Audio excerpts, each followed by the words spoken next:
بسم اللہ الرحمن الرحیم رب اشرح لی صدری ویسر لی امری واحلل عقدۃ من لسانی یفقہوا قولی الحمد للہ وحدہ والصلاة والسلام علی من لا نبی بعدہ وعلی آلہ واصحابہ الذین اوفوا عہدہ اما بعد فاعوذ باللہ من الشیطان الرجیم بسم اللہ الرحمن الرحیم ولا یغتب بعضکم بعضا ایحب احدکم ان یأکل لحم اخیہ میتا فکرہتموہ واتقوا اللہ ان اللہ تواب الرحیم صدق اللہ العظیم وصدق رسولہ النبی الکریم الامین ان اللہ وملائکتہ یصلون علی النبی یا ایہا الذین آمنوا صلوا علیہ وسلموا تسلیما الصلاۃ والسلام علیک یا سیدی یا رسول اللہ وعلی آلک واصحابک یا حبیب اللہ مولاي صل وسلم دائما ابدا علی حبیبک خیر الخلق کلہم منزہ عن شریک فی محاسنہ فجوہر الحسن فیہ غیر منقسم یا اکرم الخلق مالی من الوذ به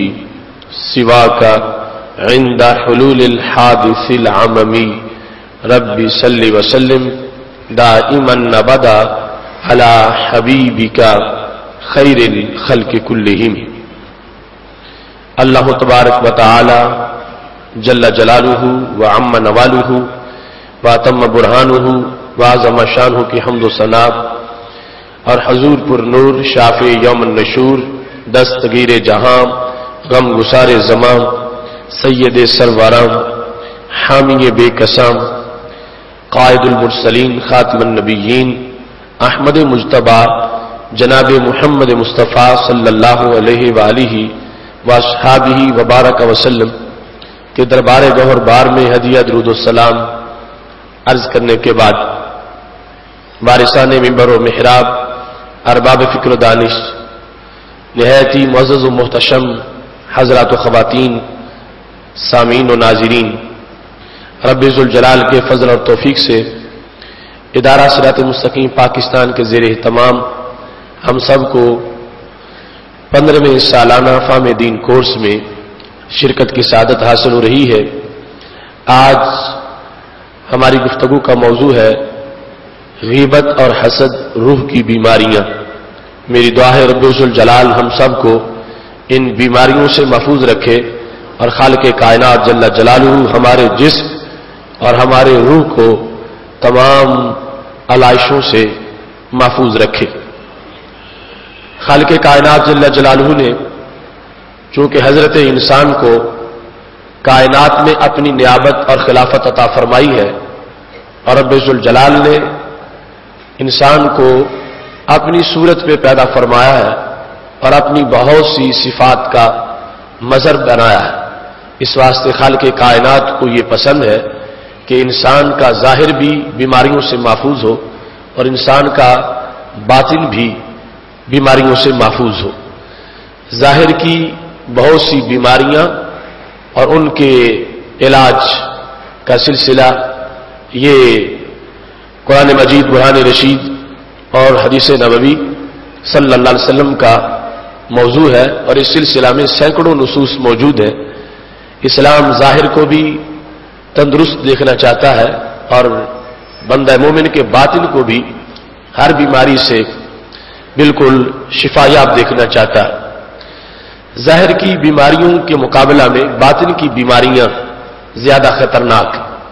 ظاہر کی بیماریوں سے انسان کا جسم کمزور ہوتا ہے اور باطن کی بیماریوں سے نور ایمان مدھم پڑ جاتا ہے، اور پھر خطرہ ہوتا ہے کہ کہیں وہ نور ایمان ختم نہ ہو جائے۔ اس واسطے شریعت مطہرہ نے باطن کی بیماریوں کو دور کرنے کے لیے خصوصی توجہ دی ہے۔ باطن کی بیماریوں میں غیبت اور حسد کفر کے بعد یہ سر فہرست بیماریاں ہیں جو انسان کے لیے بہت زیادہ خطرناک ثابت ہوتی ہیں اور جس سے انسان کے نور ایمان کو فرق پڑتا ہے دنیا میں اور آخرت میں اسے بہت سے خساروں کا سامنا کرنا پڑتا ہے۔ غیبت کا لفظ عربی زبان کا لفظ ہے، اور غیبت یہ ہے ذکر مساوی الانسان فی غیباتہ وہی فیہ، کسی انسان کی برائیاں اس کی عدم موجودگی میں بیان کرنا، وہ سارے عیب جو کہ حقیقت میں اس میں موجود ہیں لیکن اس کے پاس موجود نہ ہوتے ہوئے ان عیوب کا تذکرہ کرنا، اس کو غیبت کہا جاتا ہے۔ شریعت مطہرہ میں 3 جدا جدا درجات ہیں اس بیماری کے اور مختلف نام ہیں۔ غیبت اور ہے، بہتان اور ہے، اور شتم جس کا معنی گالی ہوتا ہے یہ اور ہے۔ تینوں میں ہی عیوب کا تذکرہ ہوتا ہے، لیکن آگے فرق ہے۔ غیبت یہ ہے کہ جس کا عیب بیان کیا جا رہا ہے وہ وزن میں موجود نہیں ہے اور وہ عیب واقعی اس میں موجود ہے، اس کی ذات میں وہ عیب حقیقت میں ہے، یہ بولنے والا جھوٹ نہیں بول رہا، لیکن یہ جب بیان کر رہا ہے تو وہ بندہ سامنے موجود نہیں ہے، اس کی عدم موجودگی میں عیب کو بیان کرنا جو واقعی اس میں موجود ہو، اس کو غیبت کہا جاتا ہے۔ اور کسی کی عدم موجودگی میں ایسی چیز اس کی طرف منسوب کرنا جس سے اس کی ذات پاک ہے اور اس میں وہ عیب موجود نہیں ہے، یہ صورتحال بہتان کہلاتی ہے کہ کسی کے بارے میں ایسی بات کرنا جو خلاف واقعہ ہے، حقیقت میں وہ عیب اس میں موجود نہیں، وہ شخص وہاں پہ موجود نہیں ہے اور اس میں نہ پائے جانے والی خامی اس کی طرف منسوب کرنا، اس کو شریعت مطہرہ میں بہتان سے تعبیر کیا جاتا ہے۔ شتم گالی یہ ہے کہ کسی بندے کے عیوب کو اس کے سامنے اس انداز میں بیان کرنا کہ جس سے مقصد اصلاح نہیں ہے بلکہ اس کے مقام و مرتبہ کو پست کرنا ہے۔ اگر اصلاح کی پیش نظر کسی کو کوئی سمجھاتا ہے اور الفاظ مناسب اور محتاط ہیں، وہ اس سے جدا چیز ہے، لیکن عیب اور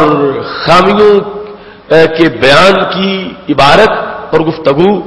جس وقت کہ وہ بندہ غیب نہیں موجود ہے، اس کی عیوب پر پردہ نہ ڈالنا اور اس کی عیوب کو عیاں کرنا، اس کو شتم اور گالی سے تعبیر کیا جاتا ہے۔ خالق کائنات جل جلالہ نے قرآن مجید برہان رشید میں اس سلسلہ میں کو جو نصاب عطا کیا ہے تو رب ذوالجلال کا سورہ حجرات میں یہ فرمان ہے، فرمایا وَلَا يَغْتَبْ بَعْضُكُمْ بَعْضًا، تم میں سے بعض کی غیبت نہ کرے۔ یعنی رب ذوالجلال نے جہاں شراب نوشی کو حرام کیا، بدکاری کو حرام کیا اور نہی کے صیغے نازل فرمائے، اسی انداز میں رب ذوالجلال نے حرمت کے الفاظ کے ساتھ اور نہی کے الفاظ اور صیغے کے ساتھ فرمایا کہ تم میں کسی کے لیے جائز نہیں، حرام ہے اس کے لیے کہ وہ ایک دوسرے کی غیبت کرے۔ فَأَيُحِبُّ أَحَدُكُمْ أَن يَأْكُلَ لَحْمَ أَخِيهِ مَيْتًا، تم میں سے کیا کوئی یہ پسند کرتا ہے کہ وہ اپنے مردار بھائی کا گوشت کھائے؟ یعنی پہلے منع کے لفظ بولے اور پھر جس قدر یہ چیز حرام ہے اس کی حرمت کی مثال بیان کی۔ تم میں کوئی ایسا ہے کہ جو گوشت کھائے ان یأکل لحم اخیہ، اپنے بھائی کا، اور پھر کیسا بھائی؟ میتن، جو فوت ہو چکا ہے۔ تو تم میں کوئی ایسا ہے کہ جو اپنے فوت شدہ بھائی کا گوشت کھائے؟ استفہام انکاری ہے، یعنی تم میں کوئی بھی یہ پسند نہیں کرتا۔ تو اللہ فرماتا ہے جب یہ تمہیں ناپسند ہے کہ تم اپنے مردار بھائی کا، فوت شدہ بھائی کا گوشت کھانا پسند نہیں کرتے، فَكَرِهْتُمُوهُ، تو پھر غیبت سے بھی بچ کے رہو۔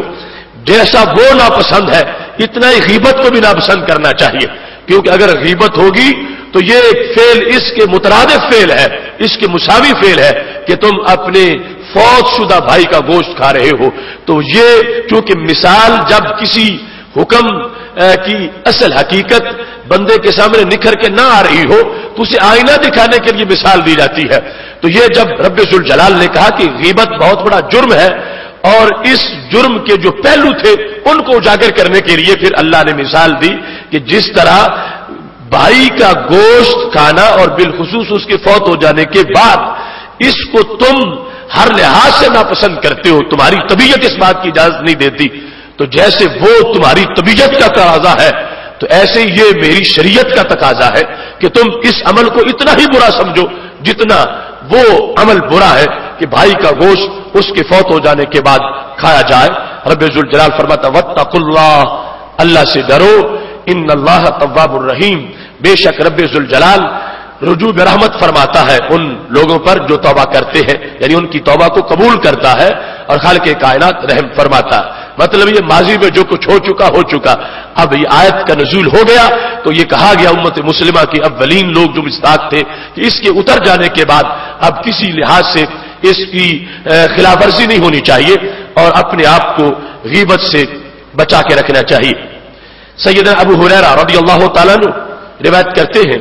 کہ رسول اللہ صلی اللہ علیہ وسلم نے ارشاد فرمایا، صحیح مسلم شریف میں حدیث شریف موجود ہے،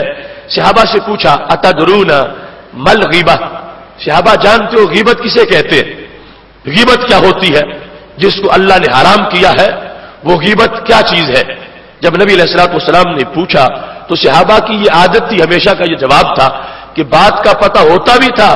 تو پھر بھی زیادہ علم حاصل کرنے کے لیے اللہ و رسول عالم یہ الفاظ بول دیتے تھے۔ تو کہنے لگے یا رسول اللہ صلی اللہ علیہ وسلم ہمیں تو خبر نہیں کہ غیبت کیا چیز ہوتی ہے، اللہ بہتر جانتا ہے، آپ بہتر جانتے ہیں، آپ بیان فرما دیں کہ غیبت کس چیز کو کہا جاتا ہے۔ تو ہمارے آقا صلی اللہ علیہ وسلم نے غیبت کا بیان کیا کہ غیبت کیا ہوتی ہے۔ فرمایا ذکروں کا اخا کا بما یکرہ، تیرا اپنے بھائی کو، بھائی سے مراد ہے دینی بھائی، تیرا اپنے بھائی کا یوں تذکرہ کرنا کہ جو اسے اچھا نہ لگے، یعنی ان لفظوں سے اسے یاد کرنا کہ جب اس تک لفظ پہنچے تو وہ افسوس کرے، وہ اس کو پسند نہ ہو کہ یہ میری تعریف اس نے کیا کی ہے۔ فرمایا اس انداز سے اپنے کسی دینی بھائی کے بارے میں بات کرنا، اس کے نہ ہوتے ہوئے کہ جو اس تک پہنچے تو اس کو افسوس ہو کہ میری عزت جو ہے اس پہ حملہ کیا گیا ہے، ایسے الفاظ کو غیبت سے تعبیر کیا جاتا ہے۔ جس وقت رسول اللہ صلی اللہ علیہ وسلم نے یہ بات فرمائی قیلا، تو صحابہ کرام علیہم رضوان سے کی طرف سے یہ سوال آیا، کہنے لگے عرض کرتے ارائیتا ان کان فی اخی ما اقولو، یا رسول اللہ صلی اللہ علیہ وسلم اگر وہ بات جو میں نے اپنے دینی بھائی کے بارے میں کہی وہ موجود نہیں تھا، واقعی اس کی ذات میں موجود ہو تو کیا پھر بھی یہ جرم ہے؟ پھر تو میں سچ بول رہا ہوں، میں نے ایک حقیقت کو بیان کیا تو اس کو بھی کیا جرم کہا جائے گا؟ تو ہمارے آقا صلی اللہ علیہ وسلم ارشاد فرمانے لگے ان کان فیہ ما تقولو، اگر اس میں وہ چیز باقی ہے جو تم اس کی عدم موجودگی میں بیان کر رہے ہو تو پھر کیا ہے اغتبتہ،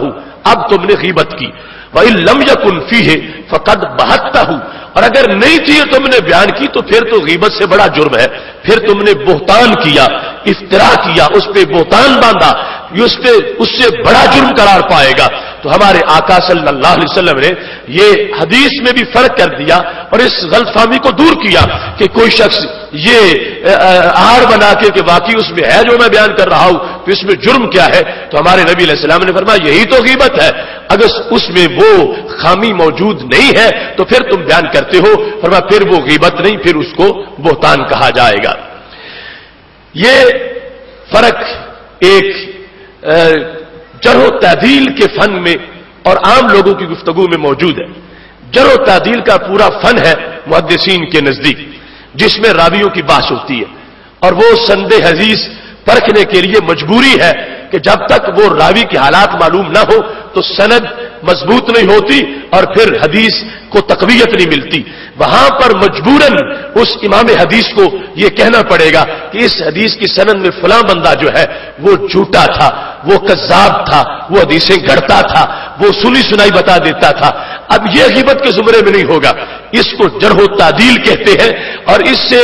یہ ہے کہ بندے خواہ اس کی بات سن کے اپنا یقین نہ بدلتے رہے اور اپنے عقیدے نہ تباہ کرتے رہے اور اس کی بات کو معیار بنا کے اسے نبی علیہ السلام کا فرمان نہ سمجھتے رہے، وہ تو کذاب گھڑ کے